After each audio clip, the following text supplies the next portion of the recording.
Bonjour à toutes et à tous.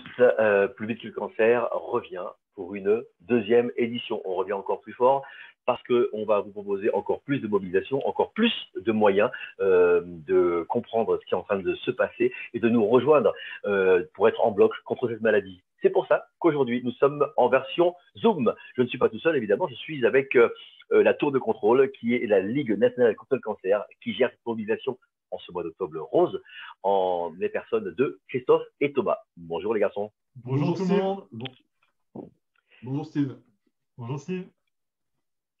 Ok, donc je m'appelle bien Steve, parfait, c'est mon prénom. Nous ne sommes pas tout seuls tous les trois, puisque nous avons deux invités de marque, pas n'importe lesquels. Nous avons Emmanuel Ricard qui est avec nous. Bonjour Emmanuel. Bonjour Steve. Emmanuel qui est délégué à la prévention de la Ligue nationale contre le cancer. Tout à fait. Et il est là, on ne peut pas le louper, il s'approche bien de la caméra parce qu'il sait qu'on va parler de lui à ce moment-là. Vous l'avez certainement reconnu, vous qui êtes fan des influenceurs. C'en est un influenceur qui porte son nom, Antoine Fambonne. Bonjour Antoine. Bonjour Steve, bonjour à tous. Salut Antoine qui maîtrise le sport, qui maîtrise le sport santé. Antoine qui sait s'occuper de vous parce que Antoine forme tous les coachs. Ce garçon, quand il vous a entre les mains, vous en sortez, vous êtes une bombe atomique de coach. C'est ça, il y a les bonnes méthodes et c'est toi qui les donnes, hein, Antoine. On est bien d'accord, c'est ça. C'est le but de ma démarche, exact. C'est le but de la démarche. Très important votre présence à tous les deux. Mais j'ai d'abord laissé le soin à nos amis Thomas et Christophe de présenter le pourquoi du Zoom en plein après-midi. Alors pourquoi un Zoom en plein après-midi? Parce que on pense que c'est important de faire des lives, on va dire, entre guillemets, privilégiés auprès des entreprises. Donc l'idée en fait de ce live, c'est surtout de sensibiliser les gens sur la cause du cancer et expliquer un petit peu plus ce que fait la Ligue vis-à-vis du cancer et également de donner des bonnes pratiques et des recommandations pratico-pratiques aux salariés pour justement qu'on évite sur le long terme de développer le cancer, mais aussi d'autres maladies qui peuvent être chroniques et qui, pour la thématique d'aujourd'hui, découlent de la sédentarité. Donc voilà pourquoi on fait ce live aujourd'hui. Et 14h30 parce que, bien entendu, le live s'adresse aux salariés et on souhaite vous faire une petite pause, entre guillemets, durant cette journée. Donc voilà. Parce que ces entreprises prennent part entière de cet événement, se mobilisent cette année, encore plus que l'année dernière, parce que vous avez choisi évidemment de faire du challenge entreprise cette année. C'est ça. Cette année, alors en gros, l'année dernière, on était vraiment sur une course qui était avant tout en grand public. Donc là, pour la deuxième édition, on a essayé d'ouvrir un peu plus la course, donc cette fois-ci aux entreprises. Donc on a développé toute une stratégie entreprise. Donc ça passe par des challenges particuliers, des lives dédiés aux entreprises et puis toute une émulation RSE. Donc vraiment, l'objectif, c'est de ne pas présenter le cancer sous son mode négatif uniquement, mais vraiment que les salariés ils apprennent des choses et que ça leur serve dans leur vie courante. Tout à fait. Alors, on va quand même parler de cette deuxième édition, parce que qui dit deuxième, il y a eu une première. Un bilan incroyable quand même pour la première. Tout à fait. Pour effectivement la première édition, ça a été à remporter vraiment un très vif succès. On a collecté plus de 125 000 euros donc, au profit de la Ligue contre le cancer et surtout au profit des personnes touchées par le cancer, hein, donc sur l'ensemble de la France, puisque la Ligue contre le cancer, pour mémoire, c'est un siège à Paris, mais c'est surtout des comités départementaux avec un comité donc, dans chaque département pour mener les actions de proximité vis-à-vis du public. Donc, effectivement, ce résultat de l'an dernier était vraiment exceptionnel et on espère bien évidemment qu'on va faire au moins aussi bien, mais encore même beaucoup mieux cette année. On avait eu 7500 participants, si je ne dis pas de bêtises. C'est ça. Donc, voilà. Nous étions connectés, Christophe. Hein. Christophe, je rebondis dessus. Nous étions connectés. Absolument. L'année dernière. Oui. Absolument. Justement, ça fait partie un petit peu des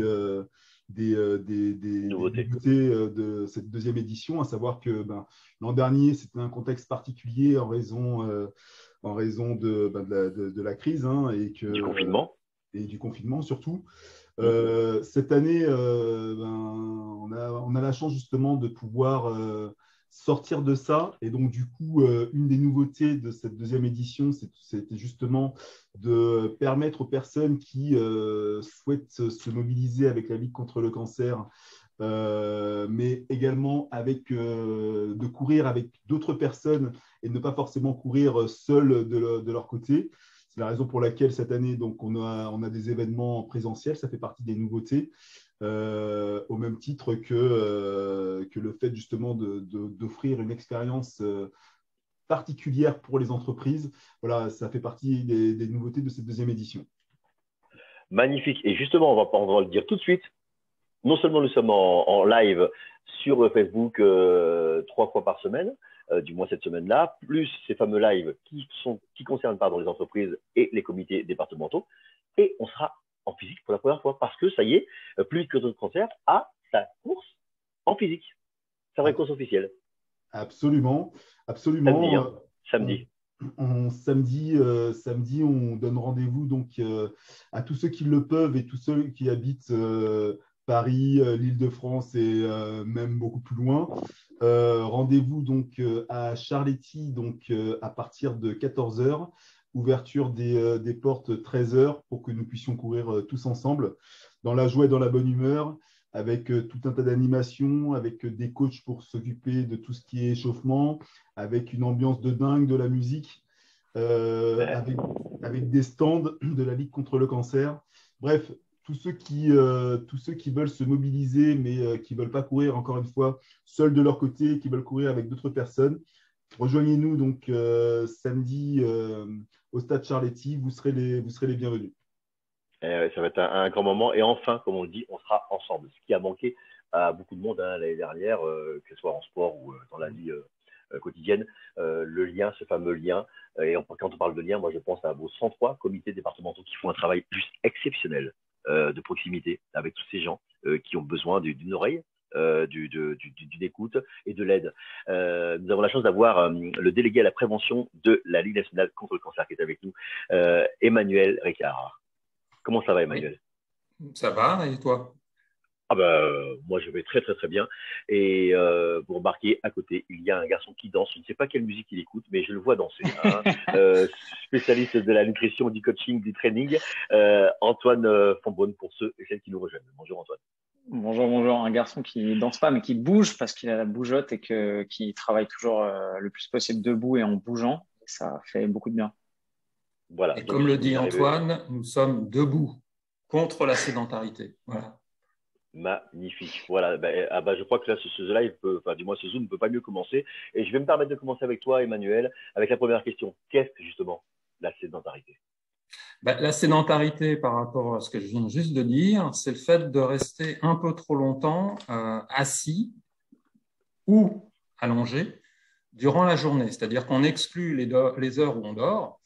Et quand on regarde un peu l'évolution ces dernières années, on considère que les Français passent à peu près 7 heures par jour, soit assis et souvent devant un écran, soit allongés devant la télé ou à tapoter sur l'ordinateur ou sur leur portable.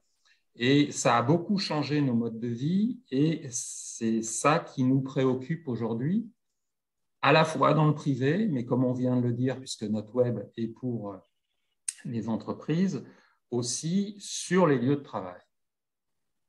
Justement, par rapport au lieu de travail, je rebondis tout de suite avec Antoine, qui est avec nous, parce qu'on a la chance d'avoir un coach, un expert de la santé, du body, de la forme, du training, et puis surtout en nutrition. Donc, il connaît le corps de A à Z, il connaît l'humain. Donc, on a vraiment la chance de l'avoir. Et je vais me permettre de faire un chassé-croisé, si ça ne vous dérange pas, mais entre vous deux. Bien sûr. Avec l'accord, évidemment, de Thomas et de Christophe, qui sont à la Ligue en ce moment. Vas-y, Steve. Bon, on parlait donc de la sédentarité, justement par rapport à ton expérience et ton expertise. Quels seraient les conseils que tu donnerais aux salariés des entreprises présentes pour garder la forme? Je parle parce que c'est vrai que Emmanuel disait assis devant leur ordinateur, parfois c'est c'est une obligation parce que c'est leur travail. Donc, il n'y a pas trop de mouvement à ce moment-là. Ah, Je suis d'accord. ça donne de la tête. Je suis pas d'accord. En fait, je pense que c'est une question de convention, une question de règles, mais aussi de croyances limitantes. Moi, avant d'être coach et de dédier mon savoir-faire à améliorer la santé des autres, j'étais journaliste sportif à l'équipe. Et malgré le nom du journalisme, on était tous assis derrière des bureaux. Mais en fait, en réalité, c'est simplement une culture professionnelle qui fait qu'on a des bureaux, on est assis, on travaille derrière et on reste le dos cassé, la nuque cassée comme ça sur son petit écran au-dessus de son petit clavier. Il n'y a rien qui nous interdit de travailler debout. Et ça paraît bête, mais simplement se lever. Et moi, je sais que j'avais des boîtes à chaussures parce que j'avais le bureau de la styliste mode qui était à côté de mon bureau dans l'open space. Et en fait, j'empilais 3 boîtes à chaussures sur mon bureau assis et je mettais tout simplement l'écran de mon Mac comme ça, posé sur les boîtes à chaussures. Et du coup, je pouvais me lever et travailler exactement de la même façon. Alors, il y a des types de travail en entreprise. Je sais que les graphistes, par exemple, qui ont besoin d'être très posés, d'avoir la main extrêmement précise, ont parfois du mal à travailler debout. Mais pour faire ce genre de communication, pour avoir des réunions, pour faire des zooms, pour passer un coup de téléphone, pour pouvoir éventuellement écrire, penser ou noter des idées, rien ne vous empêche de vous lever, rien ne vous empêche de vous déplacer. Et effectivement, comme Emmanuel l'a précisé, le fait de pouvoir varier entre sédentarité forcée, entre guillemets, où on va avoir des longues périodes de position assise et une mobilité de fait, parce qu'on peut être libre de travailler et de faire exactement la même chose dans une position différente. À mon avis, c'est un des meilleurs réflexes qui soit parce qu'on n'a pas besoin d'activer un système de volonté en se disant il faut que je fasse plus d'efforts, il faut que je fasse plus de sport, il faut que je fasse plus d'exercice, mais tout simplement on transforme la nature même de son activité professionnelle d'un aspect très très sédentaire à un aspect beaucoup plus sain et beaucoup plus mobile dans sa vie de tous les jours. Hyper intéressant comme réaction. J'ai vu que tu as d'autres lignées, tu n'étais pas du tout d'accord avec ce que je disais. Mais encore une fois, c'est un processus. Les gens sont habitués à ça. Ouais, c'est ça. C'est ancré. Tu viens, tu t'assois et tu tapes. Ah, c'est ça. Mais les gens acceptent en fait. Mais je sais qu'en chacun de nous, il y a une petite voix qui dit mais c'est peut-être pas top, c'est peut-être pas normal, il y a peut-être moyen de faire différemment. Et je sais que moi, quand j'étais journaliste, j'avais des collègues qui faisaient des pauses clopes toutes les heures et c'était admis. Ils partaient 5-10 minutes, ils avaient fumé une cigarette, ils partaient, ils descendaient en bas de l'immeuble, ils fumaient leur clope et ils remontaient. Pourquoi pas faire une pause mouvement? C'est tout bête, mais levez-vous et tirez-vous, dégourdissez-vous un peu les jambes, faites un petit peu de mobilité, mettez-vous accroupi en position de squat, allez chercher des amplitudes articulaires auxquelles vous n'êtes pas forcément habitué. Simplement redonnez à votre corps ce dont il a besoin le plus, qui est le mouvement et la liberté de pouvoir s'exprimer, exprimer sa force et la beauté de la nature humaine, quoi. Mais tu sais pourquoi aussi? Parce qu'il y a le regard de l'autre. Si ce n'est pas ancré dans l'entreprise, si ce n'est pas un schéma qui est proposé déjà dans l'entreprise depuis un certain temps, je vois mal le gars se lever. Voilà. D'ailleurs, quand on est en voiture et qu'on fait 700 bornes ou 900 bornes pour aller rejoindre la plage, quand on sort de la voiture, on fait juste qu'on fait et puis genre on se baisse un peu. Non mais on fait un truc qui sert à rien. On est d'accord? Mais on croit qu'on vient de s'étirer. Alors ça fait 4 heures qu'on est vrai ou faux? Alors que ça fait 4 heures qu'on est en train de conduire. Après, vous pouvez bouger en conduisant aussi, tout en gardant les deux mains sur le volant. Il n'est pas impossible de faire. Non, mais des simples petites mobilisations de la colonne au niveau thoracique, simplement avancer un petit peu la tête, rouler un tout petit peu les épaules, mobiliser un tout petit peu le bassin. C'est tout bête, mais regardez un chat. Un chat, ça dort et quand c'est éveillé, ça bouge. Un chien, ça tourne, je veux dire, les animaux, bizarrement, sous nos yeux en permanence dans notre quotidien, n'ont pas de problème de mobilité. Ils ne sont pas ankylosés, ils n'arrivent pas à 10 ans, 12 ans où ils ne peuvent plus marcher, ils sont complètement raides, ils sont en point d'interrogation tellement ils sont courbés. Donc, la liberté, c'est le mouvement et le mouvement, c'est la vie. Et on a tous la liberté de bouger virtuellement autant qu'on le souhaite. Il faut juste s'accorder cette liberté au quotidien. Je pense, par rapport à ce que dit Antoine, il y a deux questions. Il y a la question de la convention, et je pense qu'il y a la question dans l'entreprise de la façon dont on va vous regarder, vous évaluer sur est-ce que vous êtes un bon salarié ou est-ce que vous êtes un extraterrestre, voire un déconneur. Voilà. Et après, il y a ce que les gens ont intériorisé sur qu'est-ce qui rend compétitif et qu'est-ce qui est performant. Alors moi, je vais raconter un petit peu comment j'ai révisé mon concours et j'ai passé mon concours de médecine.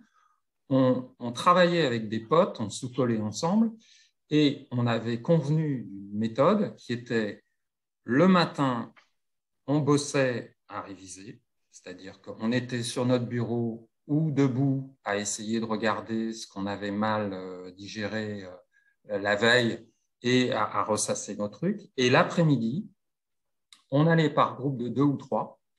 On marchait, on était du côté de Nation, on allait jusqu'à Vincennes, bois de Vincennes, et on sous-collait ensemble. C'est-à-dire qu'on se récitait notre truc, on se questionnait. Voilà. Et l'intérêt, c'est que, on cassait le rythme, c'est-à-dire que dans la journée, on avait l'impression de ne pas s'être emmerdé durant 8 heures et tout ça. Quand on revenait, paradoxalement, on était plutôt frais et on pouvait en remettre une couche, c'est-à-dire se remettre sur les bouquins. Et je peux vous dire que le soir, on dormait très bien. Et quand on regardait ce petit groupe qu'on formait par rapport aux autres groupes de sous-col, on était beaucoup plus performants, non pas parce qu'on était meilleur, mais parce qu'on avait beaucoup mieux utilisé notre temps, on avait moins ronronné et on avait trouvé un intérêt et du plaisir dans ce qu'on faisait. Et je pense que la question du plaisir, c'est important quand on est bloqué sur son bureau, d'avoir des pauses, comme le disait Antoine, et de faire autre chose de temps en temps. Ça casse le rythme, mais ça permet aussi d'avoir l'impression de passer du bon temps. Bon, alors écoutez, je crois qu'on a trouvé les 2 bonnes personnes aujourd'hui, là, c'est magnifique.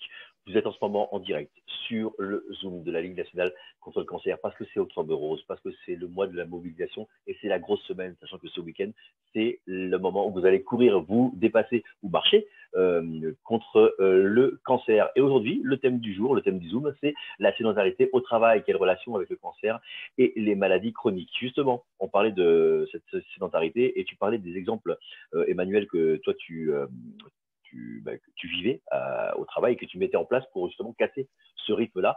Donc, en quoi la sédentarité, elle est néfaste pour la santé?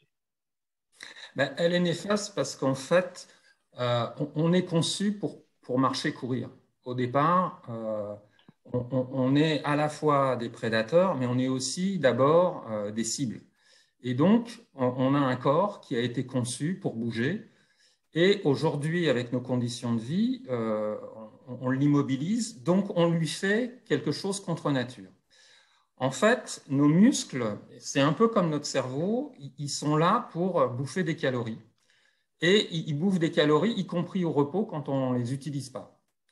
Et donc, quand on ne va pas les utiliser, ils vont s'atrophier, ils vont moins consommer, puisqu'il y a moins de cellules, ça consomme moins, et ça va favoriser le surpoids, mais en même temps, le muscle a d'autres fonctions qui sont importantes par rapport à, je dirais, la sécrétion de certaines hormones, par rapport à notre immunité. Et ça, au final, ça va se traduire par le fait que les gens qui sont sédentaires font plus de maladies et ce qu'on appelle les fameuses maladies métaboliques. Donc, on parle souvent du surpoids, de l'obésité, ça, on comprend assez pourquoi. Mais il y a aussi, comme on ne fait pas d'efforts et comme on habitue notre corps à ne pas faire d'efforts, les maladies cardiovasculaires.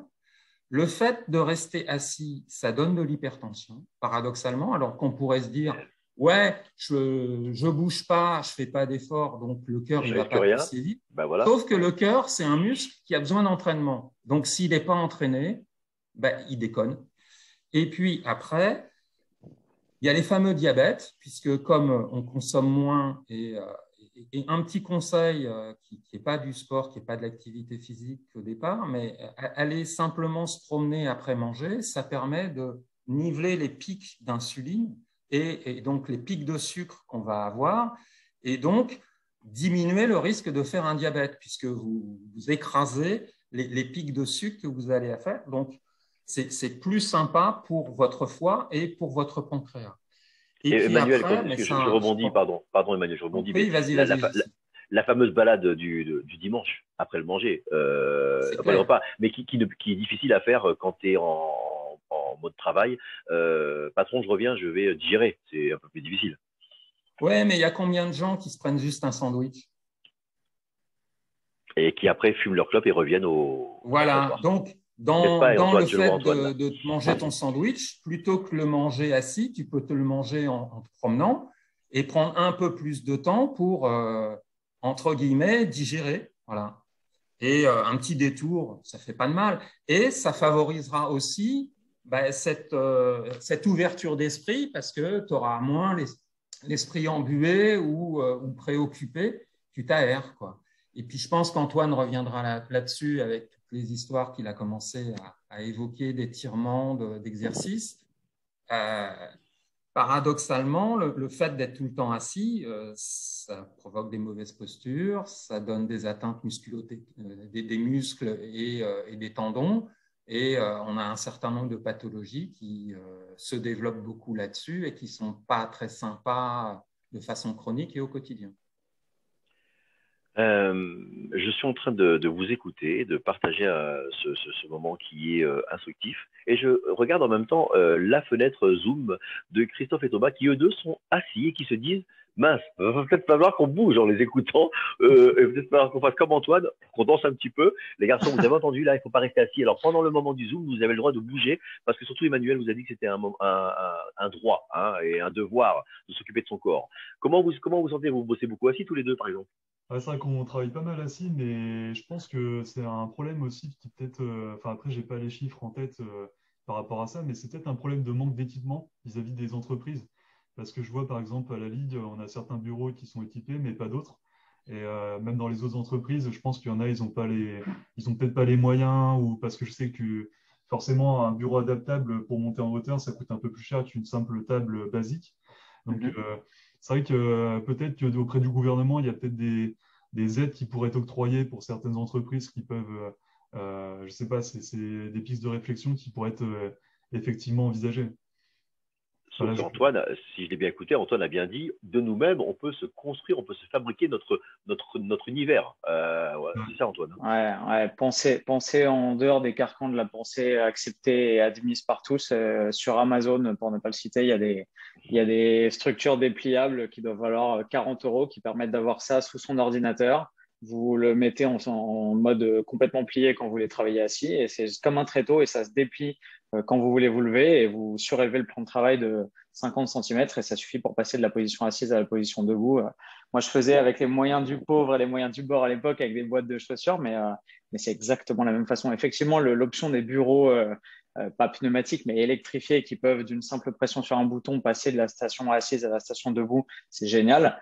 Mais effectivement, toutes les entreprises ne sont pas Google et Tesla et fournissent pas ce genre de luxe d'environnement de travail à leurs salariés. Mais la liberté, au-delà du regard des autres et de ce qui est socialement admis, elle appartient à tous. Mais non seulement c'est un droit, c'est un devoir, on l'a dit, mais en plus, je crois qu'en France, on fait une vraie dichotomie entre le corps et l'esprit, cette espèce d'aspect bassement matériel et physique et les hauteurs intellectuelles auxquelles les salariés doivent se hisser pour être productifs et pour être compétents et acclamés par leur hiérarchie et par leurs collègues. Mais en réalité, depuis des temps immémoriaux, pour ne pas revenir sur la Grèce antique, etc., mais même quand on pense à Aristote et au palais de mémoire, pour mieux se remémorer, pour mieux en créer un discours, pour être plus efficace dans sa diction, dans la façon dont on s'exprime, Aristote bougeait. Il se remémorait les étapes d'un discours en bougeant physiquement et en se visualisant lui-même en train de se promener dans sa propre maison et en attribuant des points importants de son discours à des endroits physiques. Et donc, le mouvement est consubstantiel à la productivité, comme Emmanuel l'a super bien souligné. Et faire du sport et avoir de l'activité physique et être tout simplement mobile, c'est pas seulement prendre soin de sa santé et de son corps, c'est aussi optimiser le fonctionnement de l'ensemble de ses capacités cognitives, de son cerveau, de sa mémorisation et être un être humain tout simplement en meilleure santé globale, physique et mentale et plus performant. Mais pour bondir sur ce que tu dis, Antoine, d'ailleurs, ce qui est très marrant, c'est que effectivement, nous, enfin, je vois pour moi, quand je termine ma journée, je vais complètement être éclaté, vraiment une grosse fatigue, alors que pourtant, quand on y réfléchit, on est resté des heures assis. Et C'est en ça? fait, et pourtant, tu vois, enfin, on a même le dos qui est un peu ravachi, enfin, on est un peu cassé de partout. Mais c'est vrai que ce qui permet d'aller mieux tout de même, c'est quand même d'aller au sport. Et, euh, et je pense qu'effectivement, si on avait enfin, c'est vrai qu'il faudrait qu'on puisse adapter notre poste nous-mêmes, limite, avec, comme tu le recommandais, des outils qui sont faits maison ou même qu'on achète personnellement. Ça peut être une solution, effectivement, pour nous aider. Oui, ou que tu bricoles. Enfin, Ouais. souvent, on a une étagère. Au lieu de prendre un certain nombre de livres qui utilisent de la place sur l'étagère, tu mets ton ordinateur l'écran, enfin, surtout si c'est un portable, au niveau de ton rayonnage et ça passe très bien. Ou alors, on parle de la ligue, tu le mets sur l'appui de fenêtre. On a un appui de fenêtre suffisamment conséquent. Pareil, tu montes une étagère juste devant la fenêtre et tu es tranquille, ça gêne personne, c'est pas dans le passage et tu peux regarder, faire tes visios debout comme on le fait là, Antoine et moi. Tu peux taper tes mails si tu es sur un plan dur. Voilà. Et puis, il n'y a pas que ça. On parlait des réunions. Quand tu fais un brainstorming, à la limite, tu es plus productif dans un brainstorming quand tu bouges parce que tu n'es pas avachi avec un esprit qui n'est pas en mouvement. Alors que le fait de mettre le corps en mouvement, comme l'a dit Antoine, tu mets tout en mouvement. Le corps et l'esprit. Ça te force à bouger, y compris intellectuellement.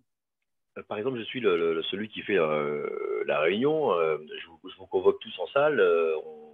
J'ai 50 collaborateurs devant moi. Si j'ai 50 Antoine qui bougent comme ça, je pense que je ne tiens pas. Je ne tiens pas, puisque ça donne un mal de mer. Hein, en fait, et il y a quelque chose de. Il y a l'écoute et celui qui bouge, et on pense du coup qu'il n'est pas avec nous. Donc, en fait, encore une fois, c'est des processus, c'est des non, c'est pas comme ça qu'on fait. On est d'accord, Antoine, hein, il y a ce fameux tout ce qui est ancré dans nous, les carcans. Ouais, je pense que c'est une culture d'entreprise. Je pense qu'en France, on a aussi la culture de la réunionnite, un peu. Je pense que vous ne me contredirez pas avec faire des brainstorms et des réunions, etc. Alors qu'on sait tous que le travail et les tâches professionnelles prennent toujours le temps qu'on leur alloue. Donc, plutôt que de se dire, OK, on fait une réunion de 3 heures, enfin, moi, je sais qu'on avait des réunions de rédaction. Tout le monde était assis pendant 3 heures à écouter le rédacteur en chef qui passait les sujets les uns après les autres. Et tout le monde était d'accord pour dire que ça pouvait se tabasser en 45 minutes. Mais on prenait tous 3 heures pour le faire et les gens finissaient leur nuit et continuaient d'être improductifs. On a cette culture en France de la présence tu pars à 17 heures, on dit, tu as pris ta demi-journée, parce qu'il faut être ici, il faut faire acte de présence pour pouvoir montrer qu'on est efficace. Je pense que quand les gens, mais les cultures professionnelles évoluent au fur et à mesure. Mais quand les gens auront compris qu'ils peuvent faire la même chose en peut-être 40% de temps de moins et prendre le temps qui passe pas à donner le change, à montrer qu'ils font plutôt qu'à faire, on aura fait un progrès dans ce sens-là et on pourra être un peu plus libre de comment on travaille et comment on vit son hygiène de vie au travail aussi, je pense, au quotidien. On aura fait un pas en avant, comme tu dis. Là, donc, du coup, je vais rebondir sur ce que nous a expliqué un petit peu Thomas en fin de journée, qui est éclaté, comme il a dit, en fin de journée, et que il n'a certainement pas envie d'aller au sport, alors que justement, il faudrait aller au sport. Et je m'adresse à toi, Antoine, par rapport à ça. Comment on peut motiver quelqu'un pour faire du sport après une journée de travail, surtout comment rester régulier, parce que c'est vrai que le gars il se dit, oh là, j'y étais mardi, là je suis en forme, voilà, bon, j'irai que la semaine prochaine. Maintenant non, il y a un rythme à prendre. Bien sûr. Alors, il y a 2 paramètres à prendre en compte qui sont absolument capitaux. Mais c'est vrai que c'est une déclaration qu'on entend souvent. J'ai des grosses journées, je suis fatigué, j'ai du stress et paradoxalement, je suis assis toute la journée, mais quand je me lève, j'ai l'impression d'être brisé, j'ai pas la tête à ça, je suis ailleurs, etc. Il y a 2 choses à pas confondre. Pardon Antoine, ce n'est pas Thomas qui est visé c'est ce que tu as dit simplement, Thomas. Non, c'est parce que il y a beaucoup de gens comme ça, c'est pas toi qui as dit ça et on te montre du doigt. Non, c'est beaucoup comme tu disais, Antoine, d'accord. Non, je prends Thomas à titre d'exemple, mais on est tous pareils. Moi, je suis pareil. Quand je passe une grosse journée stressante, manifestement beaucoup devant mon ordinateur, avec des réunions, avec des enjeux, avec du stress, avec des questionnements, avec des problèmes à résoudre, etc. À la fin de la journée, on est pris, on est investi mentalement, on n'est pas forcément disponible pour le reste. Mais il y a 2 choses capitales à pas confondre, c'est la fatigue et l'ennui. En fait, généralement, on a l'impression d'être fatigué, on a l'impression d'être brisé, alors qu'en fait, toute cette fatigue accumulée, c'est simplement du stress et de l'ennui. Si vous conduisez sur la route dans une voiture confortable, avec une voiture bien insonorisée, mais pendant 4 heures sur l'autoroute à 130 sans quitter le point d'horizon des yeux, vous n'allez pas être fatigué. Vous n'êtes pas plus fatigué que quand vous êtes en train de regarder un film dans votre canapé, mais vous allez vous ennuyer parce que les tâches répétitives cognitivement épuisent l'espèce de capacité de volonté qu'on a au cours de la journée. Et à la fin, on n'a qu'une envie, c'est de faire autre chose. Et bizarrement, quand on est en voiture, dès que son portable va se mettre à vibrer, à sonner, on va avoir envie, c'est juste un texto, je vais aller le regarder. Ce qui fait que les gens, en ce moment, dans les bouchons à Paris et partout ailleurs, n'ont jamais autant utilisé leur téléphone portable en conduisant et ça devient dramatique pour la sécurité routière. Petit aparté. Mais en fait, toute cette fatigue accumulée dans la journée, c'est simplement de l'ennui. La psychologie de la motivation dans l'étude sur les sciences cognitives et comportementales, c'est passionnant, mais il y a des techniques toutes simples pour pouvoir arriver à différencier les deux. Si vous rentrez chez vous et que vous prenez une douche froide, par exemple, c'est tout bête, mais c'est une vieille technique de nos grands-mères qu'on connaît bien pour se remettre les idées en place, mais prendre une douche froide, ça réinitialise pas mal de connexions synaptiques et pas mal de modes de fonctionnement comportementaux. Et généralement, si on arrive d'une journée, on est claqué, on arrive, on prend une douche froide, je peux vous assurer que 40 secondes après, vous allez être parfaitement frais et dispo et vous allez vous dire, ah ouais, en fait, j'étais pas du tout fatigué, j'avais simplement besoin de passer d'un état cognitif à un autre et de me remettre les idées en place. Donc, faire la différence entre la fatigue et l'ennui, parce que généralement, on a l'impression d'être fatigué alors qu'on est juste blasé, on en a juste marre et on a envie de laisser son attention et son cerveau aller vers des activités qui sont plus divertissantes et capitaliser là-dessus pour se rendre compte qu'on a encore toute l'énergie nécessaire pour prendre soin de soi, améliorer son bien-être et éventuellement s'adonner à ce moment-là à une activité physique, à une activité sportive. Il y a une erreur à ne pas commettre, je pense, à ce moment-là, c'est de se laisser entraîner par la fatigue et la flemme de la journée, de rentrer chez soi et de se dire « Oh, je suis claqué ». Et ça arrive à tout le monde. Et moi, ça m'arrive quand j'ai des journées qui commencent très tôt le matin et que je rentre chez moi et qu'il est 17h. Je me dis « Oh, j'arrive, je pose 18h ou 18h30 ». Si vous vous laissez aller, que vous posez dans le canapé, vous enlevez vos chaussures, à la limite, vous prenez une bière, etc. Il y a de très faibles chances pour que vous ayez la motivation de redémarrer, de vous dire, allez, je me prends en main, je vais m'entraîner, etc. En revanche, si vous faites ce que les chercheurs en sciences comportementales appellent du habit bundling, c'est-à-dire connecter deux habitudes l'une à l'autre, il y a beaucoup plus de chances que vous arriviez à vous entraîner de façon extrêmement fréquente. Je m'explique. Plutôt que d'avoir recours à la motivation, qui est une substance potentiellement intéressante et utile, mais qui a une durée de vie extrêmement courte. Quand on commence une nouvelle activité, on va être motivé pendant peut-être 3 jours, peut-être une semaine, peut-être 1 mois si on est quelqu'un de naturellement très motivé. Et au bout d'un moment, la motivation va s'estomper. Il faut être capable, dans l'organisation de sa vie quotidienne, de remplacer cette énergie qui est fournie par la motivation par la construction d'habitudes. Si je mets en place dans mon quotidien le fait que le matin, quand je pars de chez moi, je prends mes affaires de sport dans un petit sac, je pars avec au travail et ensuite, quand je sors du travail, je monte dans le métro ou je monte dans mon transport en commun ou je monte dans ma voiture et qu'au lieu de faire travail chez moi, je me pose, je prends une bière, etc. Et après, je me demande ce que je fais et donc j'ai recours à ce cercle de la motivation pour me tirer de mon marasme et de ma vie quotidienne où je ne suis pas actif. Si au lieu de faire ça, je me dis, OK, je prends l'habitude que dès que je sors du travail, j'ai déjà mes affaires de sport, ça ne me demande pas d'énergie supplémentaire et je m'arrête à la salle de sport ou dans un parc où je vais courir sur le chemin entre mon travail et chez moi, le pari est déjà gagné et on n'a pas besoin d'être motivé pour pouvoir avoir une bonne hygiène de vie en fait. Voilà, donc là, je pense que Thomas reprend. Je pense que ce soir, il va aller éclater des poids dans la salle de sport. Thomas, on est chaud ou on n'est pas chaud? On est chaud là, ça y est. C'est vrai que c'est exactement ça parce que tu vois, quand on sort de la salle, du travail, on prend le métro, donc en plus de ça, c'est encore plus fatigant. Et en fait, à la limite, si je sortais du travail et que directement j'allais à la salle de sport, là par contre, ouais, j'aurais encore peut-être un soubresaut d'énergie. Mais parce qu'il y a le métro et que du coup, ça renvoie à nouveau dans la même ambiance de fin de journée.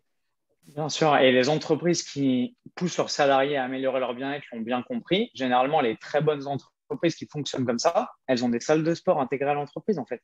Ce qui fait que vous pouvez ou vous entraîner entre midi et 2 en négociant une pause un tout petit peu plus longue éventuellement et en rattrapant les heures en fin de journée, ce qui est génial parce que vous êtes 6-7 heures après l'heure du réveil, ce qui physiologiquement, en termes de température corporelle, en termes de production de testostérone, en termes de proprioception d'attention, etc., est le parfait moment pour pouvoir vous entraîner sans vous blesser, en étant proactif et en ressentant pas l'effet de la fatigue. Ou alors, tout simplement, vous raccrochez votre ordinateur portable, vous posez votre costume, vous vous changez et vous allez faire votre séance de sport à l'intérieur même du cercle de l'entreprise et ensuite vous rentrez chez vous. Donc, ça arrive, il y a des entreprises qui le proposent et c'est une super nouvelle. Mais sinon, libre à vous de mettre ces structures-là en place dans votre vie pour ne pas avoir recours systématiquement à des trésors d'énergie et de volonté et de motivation parce qu'on est tous pareils. Moi, comme l'ensemble des salariés français et à la surface du globe, on a tous la flemme, on a tous des journées qui n'ont que 24 heures, on a tous des relations, de la famille, des obligations sociales, des trucs à faire et c'est pas facile quand on se laisse pas soi-même la place de pouvoir prendre soin de son hygiène de vie, de s'en convaincre tous les jours et d'essayer de se débattre pour pouvoir trouver un moment pour faire du sport et être actif. Je pourrais revenir sur un point pour que les gens qui nous écoutent ne confondent pas les deux choses. Le fait d'avoir une activité sportive est hyper important Et c'est bien à la fois pour entretenir les muscles, c'est bien au niveau cardiovasculaire, hein, c'est l'histoire de faire du cardio et tout ça. On connaît les avantages, mais je ne voudrais pas que les gens pensent que se taper 7 heures de boulot en étant assis et en faisant 1 heure de sport le soir, ça compense les 7 heures de boulot assis. C'est bien par rapport à ce qu'on va pouvoir entretenir en termes de capacité physique, mais ça ne va pas compenser la détérioration qu'on fait avec la sédentarité. Donc, ces deux registres, on va gagner sur l'un, mais on ne compense pas complètement ce qu'on a sur l'autre. Et là-dessus, je reviens à ce que disait Antoine, il faut quand même, malgré tout, faire les pauses, bouger pendant la journée et essayer de ne pas rester le cul sur sa chaise ou son fauteuil toute la journée. Et là, il y a des petits trucs encore. Alors, on va trouver ça ésotérique, mais l'histoire de se mettre sur un ballon assis et le ballon qui bouge, ça nous met en instabilité et ça force à faire un travail musculaire. Et donc, le corps a sa part. Et ça, c'est des petits trucs qui, aujourd'hui, sont proposés par certains coachs, par certaines boîtes qui travaillent justement sur la question de la sédentarité. Et c'est un aménagement du poste de travail qui n'est pas un truc imaginé par un agité du bocal dans son coin, quoi. C'est des trucs qui ont montré l'efficacité et qui permettent d'avoir moins mal, paradoxalement, d'avoir moins mal au dos, d'être en meilleure forme, alors que on a l'impression qu'on a moins de confort. Je ne sais pas ce que tu en penses, Antoine. Ouais, je suis parfaitement d'accord. Ce que j'ai entendu dans le début de ta proposition qui était passionnante, c'est que tu as dit aussi, il faut quand même faire les pauses, il faut quand même bouger, etc. Et je sais que quand je dis ça à mes clients ou à mes élèves ou aux coachs que je développe, ils se disent, ouais, mais ça fait beaucoup de trucs à penser. Dans une journée, on a déjà le travail, on a déjà le stress. En plus, il faut penser à aller au sport, à être mobile, à être actif, à s'étirer, etc. Et en fait, moi, je propose de fonctionner par implémentation d'intention. C'est-à-dire plutôt que de se dire, ah bah oui, il faut que je pense à me garer peut-être 400 mètres avant mon travail pour marcher. Ah, j'arrive face à un escalier, à un escalator, qu'est-ce que je fais? Eh ben, je prends la décision consciente de prendre l'escalator. Et tout ça, ça demande de l'énergie et ça demande de la volonté. Alors que si, par définition, vous partez du principe que vous mettez en place d'entrée de jeu et par défaut un mode de vie actif, par exemple, comme tu l'as dit, Emmanuel, travailler par définition sur un Swiss ball ou travailler par définition debout, vous avez toujours la possibilité, il y a toujours une chaise, vous pouvez toujours vous asseoir, vous pouvez toujours vous asseoir sur le Swiss ball ou prendre une position un peu plus confortable. Mais par définition, vous n'avez pas à vous imposer le choix constant de « Ah oui, c'est vrai que je dois faire des efforts pour être actif » et vous modifiez de façon extrêmement simple votre quotidien pour une vie plus saine. Et ensuite, vous avez toujours l'option, là, je travaille debout, ça fait quoi? Ça fait 45 minutes qu'on est en live. Si je suis fatigué et que j'ai mal aux pattes, je prends un siège et je m'assois. Et quand je vais mieux et que j'ai besoin de m'ébattre et de bouger et de réfléchir différemment, je me relève et ainsi de suite. Mais laissez-vous cette option-là et plutôt que de faire des micro-choix qui sont drainants, qui sont usants pour la capacité de volonté au quotidien, c'est vrai que prendre la décision une fois pour toutes de « Ok, je vais au travail tous les jours à vélo ou à pied. Si jamais il pleut, je prends la voiture. Ok, ou je prends les transports en commun. Mais si j'ai cette option de pouvoir me laisser le choix d'avoir une vraie option pour mon hygiène de vie, je la mets en place d'entrée de jeu par défaut sans avoir à me dire « Ah tiens, c'est vendredi, je vais au travail à vélo. » Parce qu'en fait, on fait les choses une fois de temps en temps, quand on est motivé, quand ça va, quand on a bien dormi. Et au bout d'un moment, on ne les fait plus et on revient au point de départ. Passionnant, cet échange entre vous deux. Pardon, Emmanuel, je t'en prie. Non, vas-y, Steve, si tu voulais réagir. Pas du tout. Tu veux réagir par rapport à ce que dit Antoine. Votre duo marche très, très bien.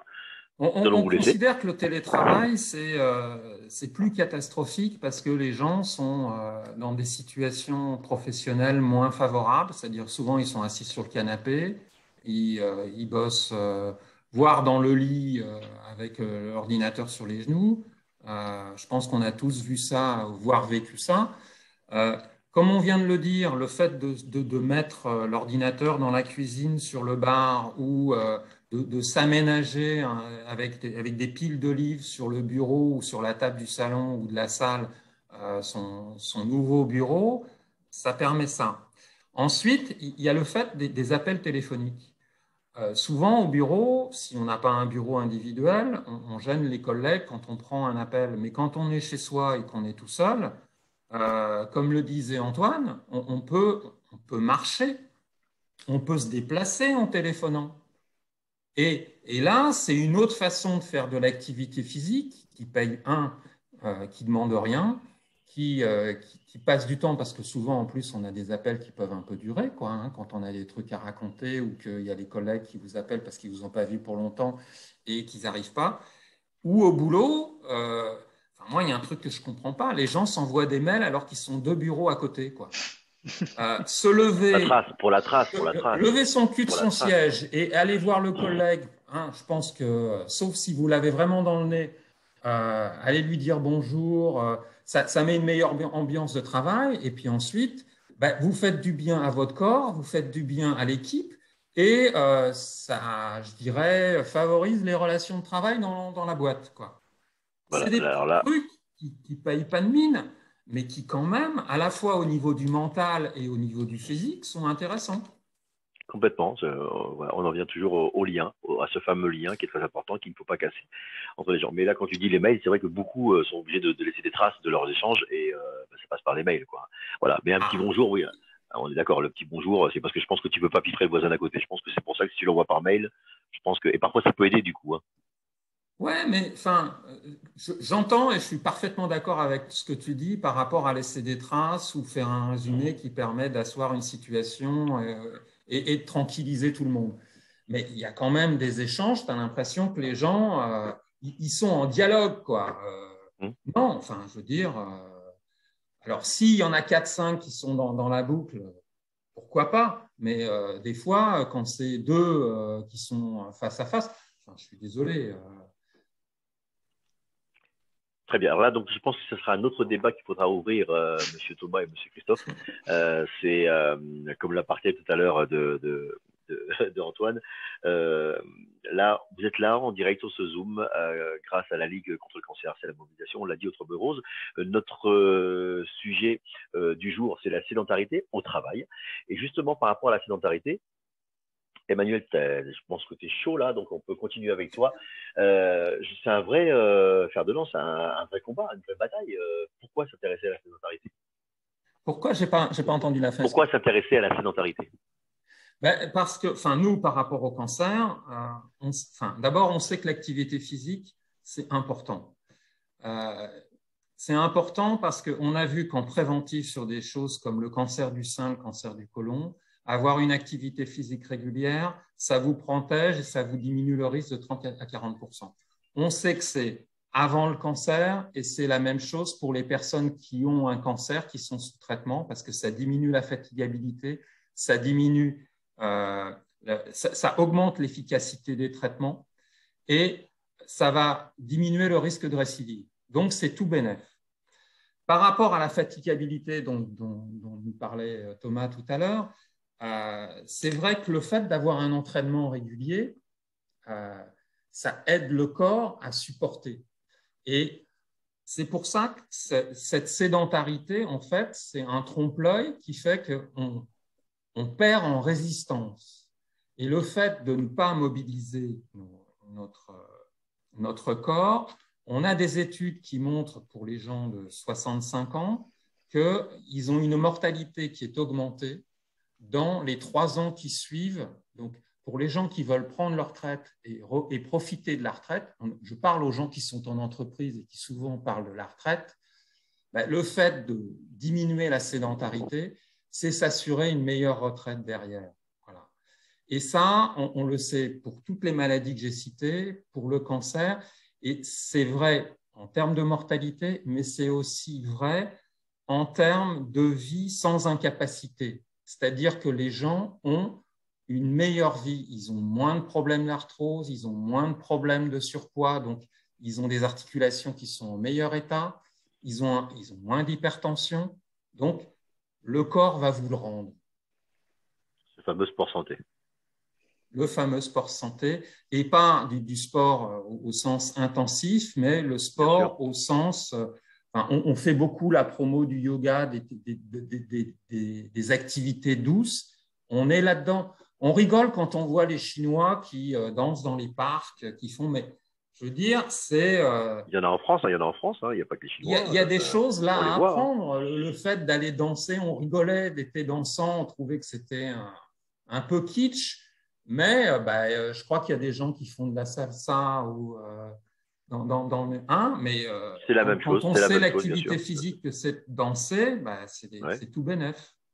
Donc se mouvoir, bouger, il ne faut pas arrêter de bouger. Bouger, tout à fait. C'est ça, messieurs. Justement, on parle de bouger, mais quand on parle de bouger, alors cette question, je l'ai gardée exprès en dernier, Antoine, parce que on le rappelle, Antoine, on t'a avec nous, mais on rappelle que tu es le pro de la nutrition, tu es formateur de coach, training, tu donnes des conseils, que ce soit en entreprise ou individuelle, je ne me trompe pas. Exact. Et tu maîtrises exactement la nutrition, c'est-à-dire que tu sais exactement ce qu'il faut manger au gramme près. Et on le voit le bonhomme comment il est. Tu nous mets un petit peu la rage. Voilà, tout le monde aimerait ressembler à Antoine. Je ne parle pas des cheveux. On soit bien d'accord. Je suis très fier des miens. Je prends cette question en dernier. Pourquoi? Parce que moi, j'ai sauté mon repas de midi. Mais par rapport à ce que je vais te poser comme question, elle est très importante. Dans un monde où on n'a pas le temps, on prend plus le temps de rien et surtout pas de cuisiner. Quelles sont les recommandations pour manger sainement? Alors, c'est un peu les mêmes recommandations pour bouger. Il ne faut pas attendre le moment où on a mal au dos pour se dire si je bougeais plus. Et comme pour le mouvement, il ne faut pas attendre d'avoir faim pour se dire tiens, qu'est-ce que je vais pouvoir me mettre de sain sous la dent? Parce que malheureusement, l'option la plus accessible et la plus facilement disponible dans nos sociétés qui sont orientées vers la consommation de masse sont toujours les plus mauvaises pour la santé. Donc, la solution, c'est d'être préparer, parce qu'il y a une maxime en langue anglo-saxonne qui dit fail to prepare, prepare to fail, c'est-à-dire si vous échouez à vous préparer, préparez-vous à échouer par définition. Donc le fait d'avoir en amont des munitions pour pouvoir alimenter sa dynamique de vie, c'est la solution la plus simple à mettre en place. Je m'explique. Si vous attendez d'arriver à la cantine à midi où il n'y a que des options, des burgers frites, des plats en sauce tout préparés pour vous dire c'est vrai que j'avais dit que je prendrais soin de mon hygiène de vie et que je mangerais plus sainement, vous avez perdu d'avance. Alors que si vous cuisinez chez vous la veille, par exemple, on sait, les gens le midi qui travaillent en entreprise ont plus tendance à manger dans le cadre de l'entreprise, dans le cadre de la cantine de l'entreprise ou autour de leur société. Mais généralement, le soir, on rentre et où on a vraiment la flemme et on se commande quelque chose à manger, ou alors on fait un peu la cuisine, mine de rien. Donc, plutôt que de faire une portion le soir pour soi, pour sa compagne ou son compagnon, et de recommencer un jour à zéro avec les mêmes besoins de motivation, etc. le lendemain, faites 2 portions, par exemple. Cuisinez 2 fois plus et le lendemain à midi, vous emmenez simplement la deuxième portion que vous avez cuisinée la veille au soir et vous pouvez déjeuner comme ça sainement, aligné avec vos besoins énergétiques qui sont propres à chacun, avec vos objectifs et vous n'êtes pas obligé de vous soumettre à la contrainte de OK, la cantine, l'offre est pourrie, il n'y a que des hamburgers frites et des trucs qui baignent dans l'huile et c'est vraiment pas top. Et en plus de pas être bon pour la santé, c'est même pas bon forcément au goût. Voilà, vous avez le choix de pouvoir respecter les promesses que vous êtes fait à vous-même et votre hygiène de vie et votre dynamique de progrès. Donc, ça peut être aussi simple que ça. Après, personne ne vous met la nourriture de force dans la bouche. Il est tout à fait possible de faire des choix plus sains. Mais c'est vrai que quand on est dans un contexte professionnel où je sais que moi, j'ai beaucoup d'amis qui bossent dans le BTP, qui sont ingénieurs et on aime bien faire des repas d'affaires et où ça mange bien, ça boit bien, etc. C'est pas forcément facile quand on est autour d'une table de 8 personnes et que tout le monde prend entrée, plat, dessert, allez, on se partage une bouteille de vin, etc. De se dire, exact, de sortir son Tupperware ou alors de se dire, moi, je vais juste prendre une petite salade, etc. Parce qu'on a l'impression de détonner, d'être toujours un peu à l'écart, de faire toujours le choix par défaut, etc. Le regard. C'est ça. Alors que quand on fait les choses en conscience, et éventuellement qu'on est prêt à débattre avec les autres et expliquer pourquoi on fait les choses, c'est bête. Mais moi, qui ai cette étiquette de formateur de coach sportif, de spécialiste en nutrition, personne ne s'étonne de me voir manger je sais pas moi, du poisson avec des légumes à midi. Même si tout le monde prend un steak frites, c'est acquis, c'est normal. C'est-à-dire que dans la tête des gens, vous êtes déjà l'exception. Donc, pas avoir peur de détonner un petit peu et d'assumer sa personnalité aussi, d'assumer les choix qu'on fait dans sa vie et qui on est. Je pense que c'est extrêmement utile, à la fois pour le charisme et le leadership éventuellement dans une entreprise, mais surtout pour le bien-être au quotidien et la progression de sa personnalité dans sa vie, parce qu'une vie, on n'en a qu'une. Et malheureusement, on est tous guettés par des maladies chroniques, par la sédentarité, par le cancer, parce que ça n'arrive pas qu'aux autres. Et le choix, il vous appartient tout de suite, maintenant, et pas pas dans 30 ans, quand potentiellement vous allez vous rendre compte que vous n'avez pas fait ce qu'il fallait pour lutter contre tout ça? Alors, je pense que tu n'as pas de problème de contact avec les gens qui t'appellent. Je pense que tu as beaucoup de demandes, mais grâce à ce Zoom, je pense que tu vas te faire encore plus éclater de demandes parce que ce Zoom qui est pour les entreprises et pour les comités départementaux, tu te déplaces un peu partout ou tu fais que ça en Ile-de-France? Ouais, je bouge beaucoup, même à l'étranger, au gré de mes conférences, Bien sûr. sollicitations, interventions auprès de tout un tas de types de publics, à la fois professionnels comme, j'allais dire civils, mais B2B et B2C. Donc, Mmh. là où la bonne parole a besoin d'être entendue, je serai. Parce que déjà, rien que la, en la propageant, là, en t'écoutant, comme ce que nous dit Emmanuel sur la complémentarité, les garçons, vous nous faites du bien. C'est tellement important de ne pas se sentir seul et d'entendre des gens qui sont concernés et qui savent bien expliquer le pourquoi et du comment. Vous avez posé les mots et vous expliquez vraiment bien ce sujet d'aujourd'hui. Alors, merci déjà vraiment à tous les deux. Et Emmanuel, tu ne vas pas t'en tirer comme ça parce que j'ai une autre question pour toi. Oui, Emmanuel. Euh, Quand on est dans le combat comme ça, qu'on a mal au corps, quels sont les bienfaits de l'activité physique et du travail musculaire? Les bienfaits. Alors, les bienfaits, c'est à la fois par rapport à ce que j'ai expliqué de cette consommation d'énergie de base, qui permet, même si on fait un bon repas, comme le fait de temps en temps Antoine, parce qu'on veut être avec les autres et partager avec les autres, ça nous permet de ne pas le stocker et de le dépenser. Ensuite, entretenir son corps et avoir une activité physique régulière dans la journée, ça fait du bien au mental parce qu'on se rend compte aujourd'hui que le muscle qu'on avait délaissé durant très très longtemps, il sécrète un certain nombre de facteurs. Alors, autrefois, on disait des toxines, aujourd'hui, on dit des médiateurs qui permettent de diminuer les risques de dépression. Donc, il a une action directe sur le moral. Qu'après, je l'ai dit par rapport à l'attention au cœur, le fait de faire une activité régulière, ça apaise la tension et finalement, ça nous aide au niveau du travail cardiaque. Donc, tous ces facteurs-là sont des facteurs de protection et on sait aujourd'hui que de la consommation régulière par de l'activité physique diminue le stock de graisse et on sait que les cellules du cancer, elles aiment bien se mettre dans la graisse parce qu'elles s'y planquent. Elle profite des petits vaisseaux qui sont là pour se brancher, des petites pompes aspirantes pour grossir et faire plus tard des cancers. Parce qu'on a tous des cellules cancéreuses qui se baladent à un moment donné. Simplement, quand on a une immunité qui est bonne, et je l'ai dit tout à l'heure, les muscles participent à notre immunité, ben, on arrive à se débarrasser de ces cellules cancéreuses. Et de ce fait, on a un bon épurateur. Donc, on a toutes ces fonctions et je rappellerai un truc dont on vient de sortir, j'espère qu'on en est vraiment sorti, ces histoires de Covid. Les gens qui avaient peu d'activité physique, qui étaient en surpoids, qui avaient de l'hypertension, c'est eux qui ont été en réa et c'est eux qui ont payé le plus. Donc, faire tout ça, ça nous permet d'être mieux pour nous, d'être mieux avec les autres, et puis de ne pas avoir à penser plus tard à ces saloperies qui nous emmerdent la vie. Voilà. Alors, je dirais juste un petit mot. On parle souvent des requins, des attaques de requins, d'accord? Mais aujourd'hui, quand vous allez au boulot, méfiez-vous plus de la chaise sur laquelle vous allez être assis. Il y a plus de chances qu'elle vous tue que d'être attaqué par un requin à la réunion. Voilà. Voilà, non, ben, voilà, Super message. Ouais, exactement, super message. Tu vas rebondir, Antoine, sur ce que vient de dire Emmanuel? Non, félicitations. Et c'est tout simplement important de se rendre compte que la santé, ça se construit tous les jours. Pas le week-end, pas pendant les vacances, pas quand je vais à la salle de sport, tout le temps.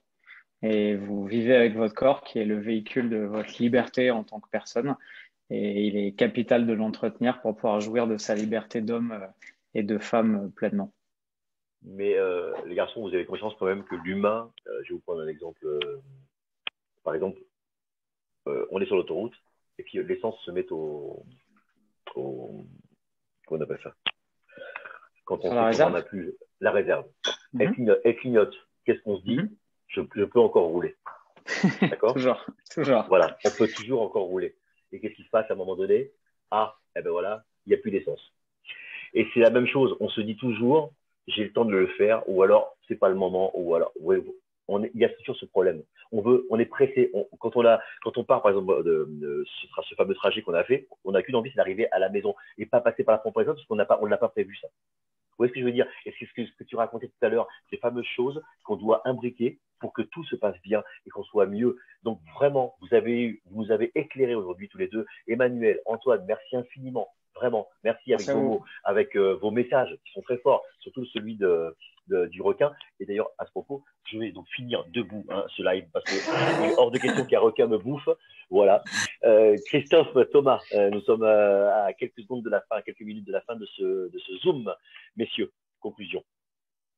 Déjà, je pense qu'on peut déjà remercier effectivement Emmanuel et Antoine, qui, de par leurs conseils, de par ce qu'ils nous ont dit de façon hyper simple, ça nous fait prendre conscience de pas mal de choses. Et en plus de ça, ce sont des choses qu'on peut tout simplement appliquer dans sa vie, sur son milieu, enfin dans son bureau, sur son lieu de travail, et de façon la plus simple, comme on te voit en ce moment même.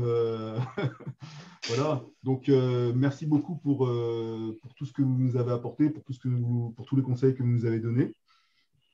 Non, bah écoute, moi je vais rejoindre Christophe, hein, c'était super intéressant. Ouais.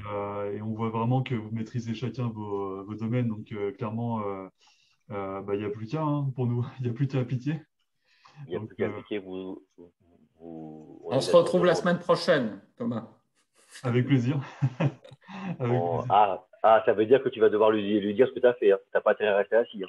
Mais Non, non, non, c'est qu'on ira bouffer ensemble et on se promènera. Voilà, on va le faire. On va déjà faire des choses simples. Comme l'a dit Antoine, il faut d'abord instituer des petits rituels. Mais tu sais, Emmanuel, concernant Thomas, moi le soir, je le motive, je, je le Ça balance, ça motive pour balance. qu'il aille à la salle, tout ça. Donc, bon, ouais. c'est bien, c'est Mais, bien. mais on a compris que son problème, c'est pas que le soir, c'est dans la journée. Toi, tu vas t'occuper la journée, moi, je vais m'occuper de lui le soir. Ouais, Mais Thomas, tu as compris quand même, que Emmanuel, quand il t'a dit viens manger, on mange ensemble la semaine prochaine et qu'on va marcher après, tu sais que c'est un sandwich que tu vas manger. Tu as compris ça, Thomas? ça va être Hein? compliqué Donc avec... tu peux te porter pâle. Tu peux te porter pâle ce jour-là au cas où. Pas seulement, pas seulement. Ah, bah, après, Emmanuel offrira le repas, bien entendu. Comment? Après, Emmanuel? Emmanuel offrira le repas, bien entendu, vu que Ah, c'est lui bien qui... sûr, ça fait partie de l'instauration du rituel. Non, je plaisante, mais ce Allez, sera avec Faut plaisir, en tout cas. initier les choses. Faut initier les choses. Ce sera avec avant plaisir. de, avant de quitter le live, les garçons, il est important de dire que c'est le mois October Rose, ça n'a échappé à personne, ça fait des années que c'est institué, pardon. Mais cette année, la Ligue contre le cancer a enfin sa course officielle et en physique. On en a souffert l'année dernière, comme beaucoup, hein, évidemment, le fait de ne pas être en présentiel. Mais cette année, ça y est, c'est fait et elle existe vraiment. Et ça se passe ce week-end, les garçons. On vous écoute. Absolument. Alors, ça se passe bien évidemment ce week-end donc au Stade Charity. Et chose que je voudrais également ajouter, c'est qu'on a également un autre lieu où il va y avoir également un lieu de rassemblement. Donc, c'est dans le sud de la France, c'est du côté de Gap. Euh, Tous les renseignements, bien évidemment, sur le site de la course, plus vite que le cancer.net. Et s'il y a d'autres points également qu'on ne connaît pas encore, mais que d'ici la fin de la semaine se dessinent, bien évidemment, vous aurez toutes ces informations-là sur le site de la course plus vite que le cancer.net. Quand on parle de rassemblement, on peut aussi dire que comme c'est connecté, vous pouvez le faire où vous voulez parce que c'est samedi et dimanche, on est d'accord, il y a plusieurs distances, les garçons. C'est ça. Alors, 2 km, 6, 12 semi-marathons pour les courageux et marathon pour les plus fêlés. Donc, Voilà, il n'y a pas de petits dons, même si vous ne courez pas, vous pouvez donner pour que la recherche avance. Ce combat peut avoir une fin. Mais pour ça, il faut se mobiliser. On se mobilise en bloc, on se mobilise au quotidien. Et tous ensemble, comme on est plus fort, ben, on y arrivera. Aujourd'hui, on a eu la chance de recevoir Emmanuel Ricard, qui est le délégué à la prévention à la Ligue nationale contre le cancer. Merci infiniment, Emmanuel. Merci. Et nous avions aussi la chance de recevoir Antoine Fambonne, qui est donc formateur de coach, qui fait des conférences. Il connaît le body par cœur, il connaît la nutrition par cœur. Et en plus, ce garçon est d'une sympathie juste incroyable. Et quand on le voit, on a juste envie d'être comme lui, d'être beau, chevelu et musclé. Voilà. Donc, on verra si l'année prochaine, on va suivre tes indications. Merci infiniment à tous les deux. Merci aussi à tous les deux parce que vous êtes là dans le 13e, Ligue contre le cancer. Merci Thomas, merci Christophe. Et merci à toi, Merci à Steve. vous. Ouais, merci Steve. Merci infiniment. On était en direct sur Zoom. Vous pouvez le regarder quand vous voulez, le re-regarder, 1000 fois le regarder, le partager. On vous l'a dit, hein, on est ensemble contre cette maladie. Au revoir.